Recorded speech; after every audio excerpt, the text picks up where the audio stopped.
자, 소문으로 들었어부터 출발할 텐데요. 이영로 DB금융투자 을지로금융센터 차장 모시겠습니다. 어서 오세요. 예, 안녕하십니까. 지난번에 나오셨을 때 이제 제가 시간을 많이 못 드려가지고 아닙니다. 좀 죄송한 상황이 연출이 됐는데 네. 오늘은 마음껏 해보시기 바라겠습니다. 좀 바뀌어가지고 그 바뀐 타이밍을 저 다음에 들어오시는 출연진 분들도 시간 타이밍을 몰라가지고 다 제 불찰입니다. 예. 오늘 좀 시간을 더 많이 드릴 테니까 여유롭게 하셨으면 좋겠는데 아까 또 분장실에서는 시장이 좀 지지부진해서 할 말도 많이 없다 이렇게 말씀을 하셨어요. 그렇습니다. 이럴 때일수록 좀 종목 위주로 가는 종목들만 또 가는 현상이 또 나타나고 있고 그쵸. 또 모멘텀 이슈 있는 종목들이 또 강세를 보이고 있으니까 그런 거 위주로 잘 찍어 주시면 제가 다음에 시간을 더 드릴 수도 있을 것 같은데 알겠습니다. 자, 그러면 오늘 일단 종목 먼저 얘기를 좀 해보면서 시작을 할까요? 예, 알겠습니다.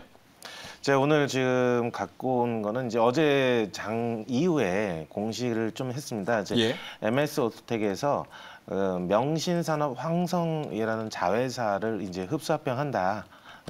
이런 공시가 나왔는데요. 이거 하게 되면 일단은 MS 오토텍 같은 경우는 차량 경량화, 우리가 이제 2차 전기차나 이런 쪽으로 가게 되면은 배터리 무게가 상당히 무겁습니다. 그래서 기존 차량들보다 배터리를 전기차 같은 경우는 한 200kg 정도 무게가 더 나가거든요. 이런 부분들로 가게 되면은 무게를 줄여야지 배터리가 똑같은 배터리를 탑재하더라도 더 오랜 장기간 장거리를 이렇게 운행할 수 있기 때문에 차량 경량화도 2차 전기차로 넘어가는 거에 대한 핵심 부품 중에 하나거든요. 이 차량 경량화의 핵심적인 게 이제 요즘 뜨고 있는 기법이 핫스탬핑이라는 이 공법인데. 핫스탬핑이요? 예. 이 핫스탬핑이라는 공법을 이용해서 차체를 만들고 있는 게 MS 오토텍, 그리고 MS 오토텍의 자회사인 명신산업 이렇게 이제 있습니다. 그래서 혹시 이제 회사 이렇게 조직도를 보게 되면은 그 삼원이라는 대주주가 있고요. 그 밑에 이제 MS 오토텍이 주가 돼가지고 이 MS 오토텍이 명신산업 황성이라는 회사의 지분을 100%를 다 갖고 있고요. 명신산업의 지분을 57% 정도 이렇게 50% 정도 이렇게 들고 있는 겁니다. 그래서 명신산업 밑에 해외에 중국이나 미국 쪽 그 공장들이 이렇게 포진돼 있고요. 명신산업 황성에서는 이제 명신이랑 국내 그다음에 남미 쪽 이쪽 회사들이 이제 포함돼 있어요. 그래서 이제 MS 오토텍이 명신산업 황성을 이제 흡수합병을 한다라는 게 결국은 이중적으로 들어가던 재무 비용이라든지 이런 부분들을 또 줄일 수도 있고요. 그다음에 차량 경량 어쨌든 지금 현재 만들고 있는 부분들은 그대로 진행이 되는 겁니다. 그래서 지분 변동이나 이런 것들도 없어요. 흡수합병에서 뭐 이렇게 주식 발행을 통해서 한다던가 이런 것도 없이 그냥 진행이 될 겁니다. 그러면 이제 MS 오토텍 같은 경우가 시가총액이 지금 2,250억 정도밖에 안 됩니다. 근데 그 나오는 매출액 같은 경우가 이제 올해 반기로 해가지고 매출액이 7,470억 정도가 나오고 있고요. 영업이익이 430억 정도가 나오고 있습니다. 상당히 좀 잘 나오고 있고요. 이게 앞으로 하반기에도 더 이제 늘어날 걸로 이제 보여지고 있고요. 1분기, 2분기 지금 더 좋아지고 3분기, 4분기도 마찬가지입니다. 이게 좋아질 수밖에 없는 거는 전기차나 아니면 기존 차량들에 대한 특히 전기차의 매출 비중이 상당히 크거든요. 이쪽에 대해서 차량이 많이 팔리면은 그만큼 더 이쪽의 회사들도 매출액이 늘어날 거지 않습니까? 명신산업 같은 경우는 이 자회사인 명신산업 같은 경우가 1조 5천억 정도 아마 시가총액이 그렇게 돼 있을 거예요. 근데 이제 지주사격이 아닌 지분을 들고 있는 MS 오토텍 같은 경우가 2,200억 상당히 좀 낮죠. 그 낮은 상태이기 때문에 요즘처럼 이렇게 좀 어수선하고 이렇게 좀 어떻게 될지 모르는 이런 상황에서는 상당히 좀 매력적인 그런 회사지 않을까 이렇게 보고 있습니다. 요거 테슬라 관련주로 엮여 있잖아요. 오늘 뭐 어제 나온 뉴스기는 하지만 테슬라가 이제 좀 논란이 있음에도 불구하고 자율주행 베타 버전 요거를 배포를 이제 딱 하고 자율주행을 계속 기술이 발전하고 있는 그런 상황인데 예를 들어서 오늘 테슬라도 한 2% 올랐단 말이죠. 네. 관련해서 이런 자율주행 뉴스 계속 나올 때마다 MS 오토텍도 그런 뉴스에 대한 모멘텀 같이 가져갈 수 있는 그런 상황이에요. 그렇죠. 가져갈 수 있는 부분들인 거고요. 그 자회사의 그다음에 또 이제 패러데이 피처스라는 이제 미국에 상장돼 있는 그 상장된 이번에 상장한 전기차 회사가 있습니다. 예. 예. 이 전기차 회사가 이제 국내랑 아시아권 쪽에 판매되는 이런 부분들에 대해서 명신이랑 MS 오토텍이랑 계약을 맺고 이게 정확하게 잘 모르겠어요. MS 오토텍인지 명신인지는 잘 모르겠어요. 명신. 예. 근데 명신이랑 계약을 맺었다면 결국 MS 오토텍이랑 한다는 거나 마찬가지거든요. 이쪽에서 이제 전기차 위탁 생산 부분을 시행할 걸 이제 계약을 맺을 걸로 예상이 예측할 수 아니라 있다. 그 계약을 진행하는 걸로 알고 있어요. 네. 확정은 아니고 거의 기대할 수 확정인 있다. 걸로 알고 있습니다. 네, 그렇기 때문에 국내 이제 이쪽 아시아권 쪽이나 이런 쪽에서 판매되는 부분들에 대해서는 또 이제 또 다른 수익 창출이 나올 수 있는 부분들입니다.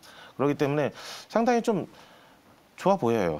MS 오토텍. 예, 되게 싸고 또 이제 뭐 이재명 씨라든지 뭐 정치 테마 이런 것들도 보게 되면은. 예.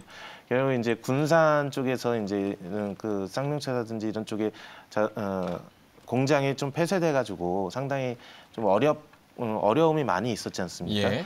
이런 부분들에 대해서도 이제 또 거기서 명신이 들어가서 거기서 이제 공장을 살리고 이런 부분들이 이제 진행이 될 걸로 알고 있고요. 예.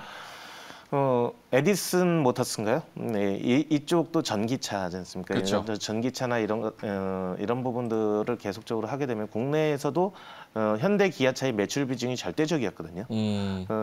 절대적인 상황에서 현대 기아차 외에 또 다른 매출처들이 이제 계속적으로 늘어난다라는 거 이런 예. 부분들에 가기 때문에 예.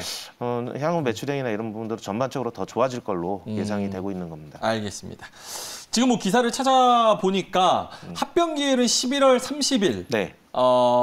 그렇게 지금 네. 스케줄링이 좀 잡혀 있는 네. 것 같은데 그러면은 그러니까 투자자 입장에서는 그거를 기점으로 봤을 때 어떤 전략으로 좀 투자를 하면 좀 좋을까요? 아니 이거는 제가 예. 방금 말씀드렸듯이 주식 주가 발행이나 이런 게 없어요. 합병 비율이 1대 0입니다. 예. 그냥 쭉 빨아들이는 거죠. 본인 이제 명신산업 황성이라는 회사의 100% 지분을 들고 있기 때문에 예. 그냥 흡수합병입니다.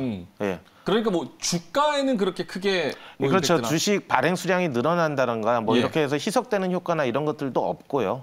뭐 그런 부분들이 전혀 없기 때문에 이중적으로 명신산업 황성에 들어가던 자체적으로 운영하던 뭐런 내부적인 비용이라든지 뭐 이런 예. 것들도 이제 MS 오토텍이랑 합치면서 결국은 추가적인 비용이 줄어들게 되는 재무적인 이런 효과들은 좋아지겠죠. 그렇지만 계속 말씀드렸듯이 MS 오토텍 자체 이런 부분들에 대한 회사의 매출액이라든지 이런 예. 부분들이 꾸준히 늘어날 걸로 보여지기 때문에 그리고 현재 좀 싸죠. 예. 싸다. 자회사인 명신산업에 비해서는 1조 5천억 갖고 있는데 얘는 2,200억. 자체적으로 뭐 안 만드는 것도 아니에요. 이게 보통 지주사라가 딱 돼가지고 아무것도 없이 그 지분만 들고서 하는 회사는 아닙니다. 예. 자체적으로 그런 부분들도 하고 있기 때문에 제조도 하고 있기 때문에 좀 다른 개념인 거고요. 예.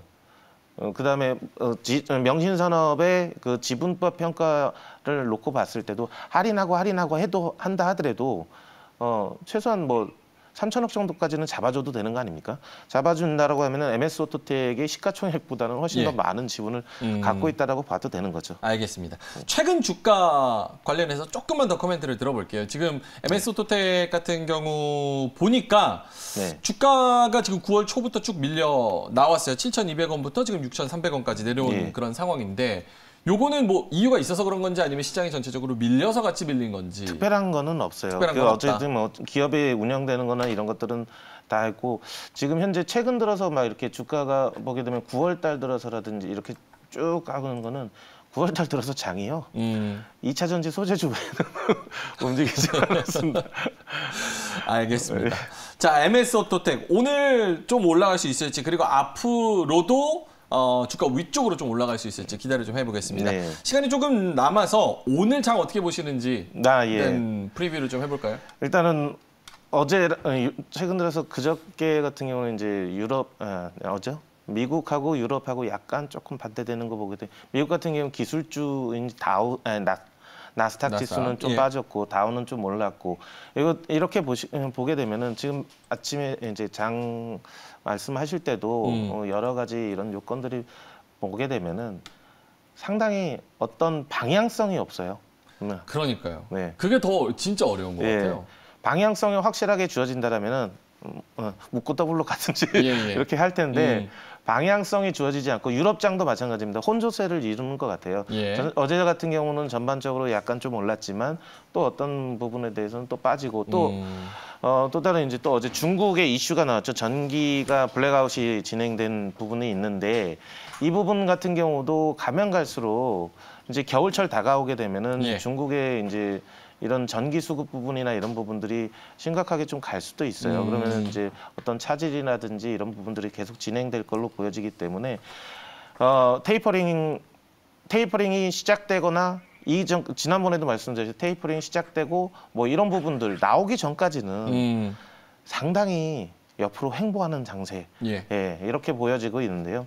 하루 오르면 하루 빠지고 그렇지만 뭐 많이 오르거나 많이 빠지는 이런 것들도 없이 다만 이제 조금 이런 부분들을 어떤 지금 현재로서는 특별한 테마도 없기 때문에 기존의 테마 전기 뭐 이런 부분들로 가게 되는데 이런 부분들이 흐름이 바뀔 때 보게 되면은 흐름이 바뀔 때 기존에 많이 올랐던 것들에 대한 것들은 한 번쯤은 또 조정을 줄 수도 있는 이런 부분들로 봐야 되겠죠. 알겠습니다.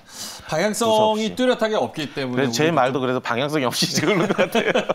말이 방향성이 없이 시장과 똑같이 움직입니다. 저희는 뭐 헝다그룹 이슈도 있고 미국 예산안 이슈도 있고 테이퍼링 이슈도 있고 여러 가지 이슈가 나올 때마다 지금 투심이 딱 방향성이 없기 때문에 오히려 더 많이 흔들리는 조금 갈피를 잡기 힘든 그런 시장이 아닌가 싶습니다. 그래서 지난번부터 제가 계속적으로 말씀드리는 종목이나 이런 것들을 말씀드리는 거 보면은 기관이나 외국인들의 비중이 적은 종목들을 좀 말씀드리고 있어요. 기관이나 외국인이 비중이 적은 걸 오히려 좀 노리는 게 좋다? 네.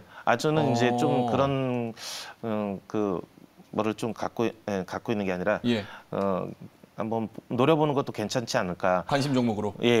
어쨌든 기관이나 외국인들이 없다라는 거는 매도도 안 나와요. 아예 손을 타지 않는 거가 더 나을 수도 있다. 지금 상황에서. 이제 어떤 방향이 됐을 때 회사가 턴한다, 뭐 이런 부분들이 있을 때는 결국은 어느 정도 일정 수준 올라가게 되면 기관이나 외국인들도 매수세가 들어오게 되면은 탄력을 더 받을 수도 있겠죠.